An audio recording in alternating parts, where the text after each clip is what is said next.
Are college football experts doubting the Georgia Bulldogs again? Right, heading into 2023, Georgia's obviously coming off of back-to-back national championships.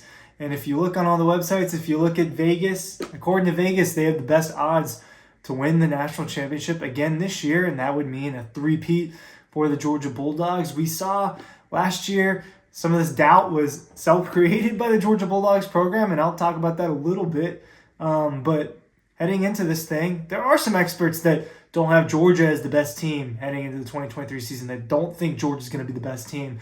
You look at certain websites like Athlon Sports, certain experts like Joel Klatt, they think that Georgia's going to win, and they're kind of with the status quo of Vegas is just kind of general thought right now, which is that Georgia's the best program in the country and that they are going to win the national championship again this year. That's becoming a way more popular thought, right? More popular than it was last year, and that's because you win one, you win two, right? So the traction is in Georgia's directions now, but why don't some of the experts think that?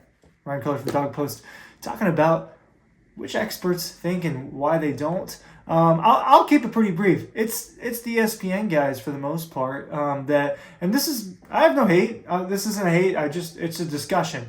But Reese Davis and Kirk Herbstreit are two of the headliner media personalities in college football that are on record recently saying that Georgia is not the best team in college football right now.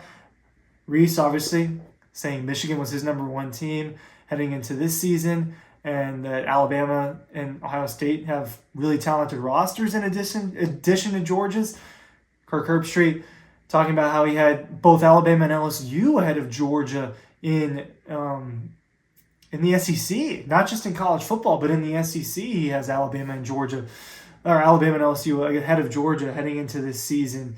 And so the reason why I wanted to talk about this today is because I came across a tweet from Athens Steve, and he's got a list of all these experts and how they're doubting Georgia again. And I don't know Athens Steve, but he's got who a handful of college football experts have as their number one that are not Georgia.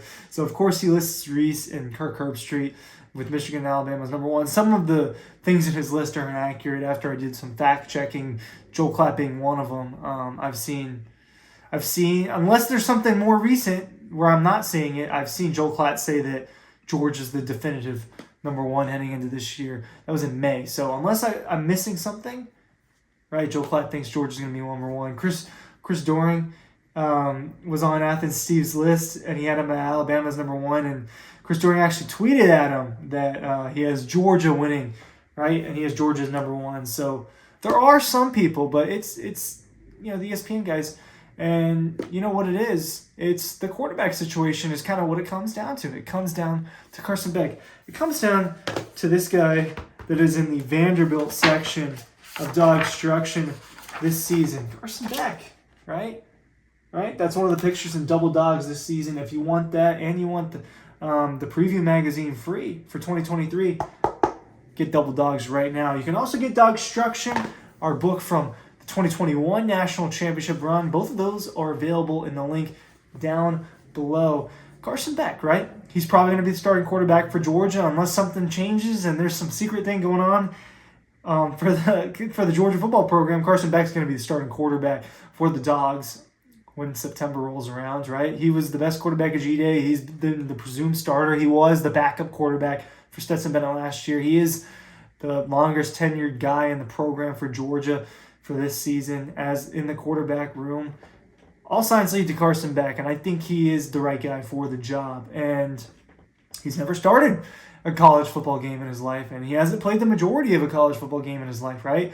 All of his time are garbage time minutes and reps in practice in the college football world, and that is a concern for people like Kirk Herbstreit and Reese Davis.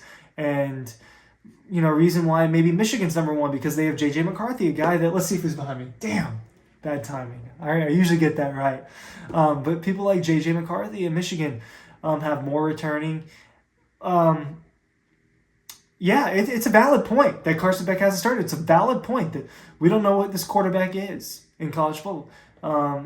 There's a projection of what Carson can be as a starter, and there's glimpses, but we don't know what he is quite yet has started when the keys, he's driving, he's in the driver's seat, and the weight's on his back.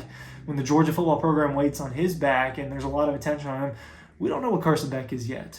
We don't know what any of the guys really are for Alabama yet. I think we know more about them as football players than Carson Beck, just in a general perception. Jalen Milrose played a little bit more, right? Tyler Buckner played for Notre Dame last year. Ty Simpson, it's in a similar situation as Carson Beck, right? Ohio State, we don't know what Kyle McCord is, right? So you get that with some of these other top programs. LSU and Michigan, Texas, right? Those other teams that people think are going to be really, really good this year. Oregon, right? Utah. Those teams have returning quarterbacks, and Georgia not having a returning quarterback, I think, is one of the main reasons why some of these experts are doubting Georgia. Obviously, losing other superstars matter, but what we've seen in the last couple of years is that Georgia can replenish, restart with certain guys at certain positions. Jalen Carter being gone, Nolan Smith being gone, Christopher Smith being gone, right? Players like that are really integral to what a team does. This is going to sound really wrong or less important at a program like Georgia than they would be at a program that's smaller, right? Take Notre Dame for an example. This is a crazy example off the top of my head, right? Manti Te'o was a superstar defender, and he ended up being a Heisman contender and all that. It was a really big deal, and they have a defensive presence like that. You lose that, you don't really replace that. Georgia replaces superstar defensive players on a regular basis. That was a really weird comparison, but you get what I'm going with that one. And so those are the reasons why people are doubting Georgia. There are a lot of off-season distractions this off-season, right? You know what? I don't have to spill it to you, but the allegations, the media coverage of Georgia, all of the speeding and the deaths and, right, just everything that's gone on with Georgia this off-season that's been negative, that adds to, a program's morale. I think that you can look into that and maybe look at that as a reason why Georgia's not going to be as good. I think you can look and say, who are their stars on offense inside of Brock Bowers? I think people know what they have in some of these guys, but there's not a superstar receiver. There's not a superstar running back, right? People look to that. Is this defense going to be as good? People look to that. But Carson Beck, the quarterback thing, look, it always comes down to the quarterbacks. And I truly believe that's why at the end of the day, some of these experts are doubting Georgia, right? And is doubt the wrong word? Is not calling them the number one team in college football doubt? It's not the same thing as saying they're going to go 7-5, 6-6, which nobody did. Nobody did that. Nolan Smith, right? Who really said that they were going to do that? So doubt is a really strong way to put it, and I did put that in this headline, but you know what I mean, right? Links are down below. Thanks for watching.